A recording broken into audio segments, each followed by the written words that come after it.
Hi friends, ఎలా ఉన్నారు? Welcome to king Ravi facts channel. ఈరోజు వీడియోలో మైసూర్ శాండల్ సోప్ని ఎలా తయారు చేస్తారో చూసి తెలుసుకుందాం. వీడియోని చూసే ముందు ఛానల్ని సబ్స్క్రైబ్ చేసి మరియు లైక్ చేయడం మర్చిపోకండి. ముందుగా గంధపు చెక్కల్ని తీసుకొని వాటిని చిన్న చిన్న ముక్కలుగా చేసి ఆ ముక్కలన్నిటినీ ఒక బస్తాలో పెట్టి ఆ బస్తా నిన్న చెక్కల్ని ఒక మిషన్ సహాయంతో చిన్న చిన్న ముక్కలుగా కట్ చేస్తారు. ఆ కట్ చేసిన ముక్కలన్నిటిని బాయిలర్లో వేసి బాయిలర్లో హీట్ చేస్తారు. బాయిలర్లో హీట్ చేసినప్పుడు బాయిలర్లో వాటర్ని కూడా మిక్స్ చేస్తారు. ఆ మిక్స్ చేసినది ఆయిల్ కింద ఫార్మ్ అవుతుంది.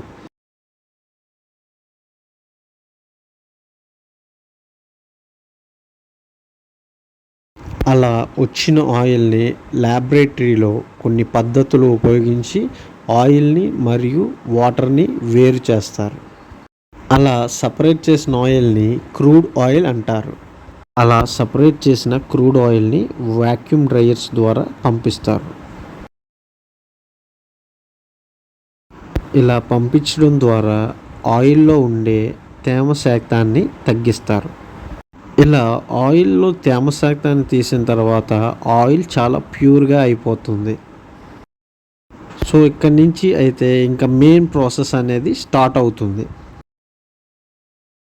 సో స్టోర్ చేసిన ఆ శాండిల్ ఆయిల్లోని castor oil, palm oil and salt water అనేది కలుపుతారు.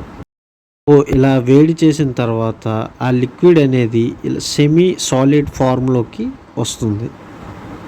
ఈ మిశ్రమాన్ని అలా 2 రోజుల పాటు ఉంచుతారు. సెమీ సాలిడ్లో ఉన్న ఈ పదార్థాన్ని ఘన పదార్థంగా మార్చి పూర్తిగా అది మార్చి చిన్న చిన్న ముక్కలుగా కట్ చేయడం జరుగుతుంది.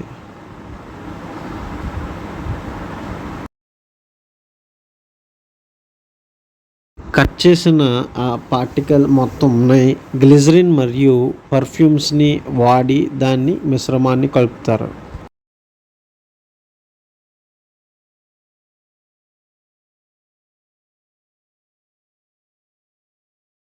తరువాత సోప్ పెల్లెట్స్ని మరియు గ్లిజరిన్ని కలిపి మిక్స్ చేస్తారు.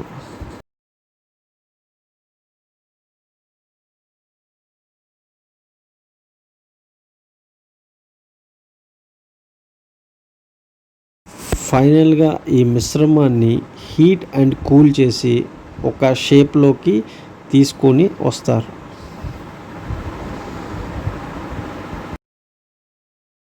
సో అలా పీసెస్ కింద వచ్చిన తర్వాత ఈక్వల్ పీసెస్గా కట్ చేసి దాన్ని ప్యాకింగ్కి మరియు పంపిస్తారు.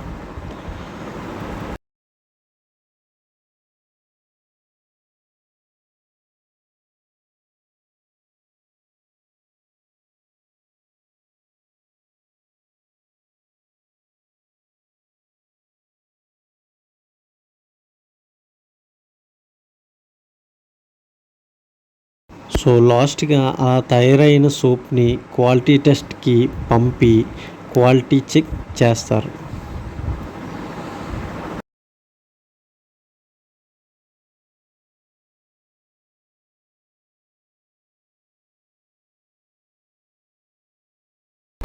ఫ్రెండ్స్, చూశారు కదా మనం లైఫ్లో వాడే మరియు చూసే మైసూర్ శాండిల్ సోప్ని ఎలా తయారు చేస్తారో, ఎంత పెద్ద ప్రాసెస్ ఉంటుందో.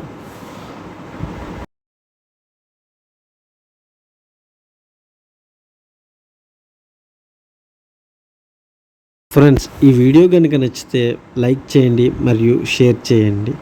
Thanks for watching.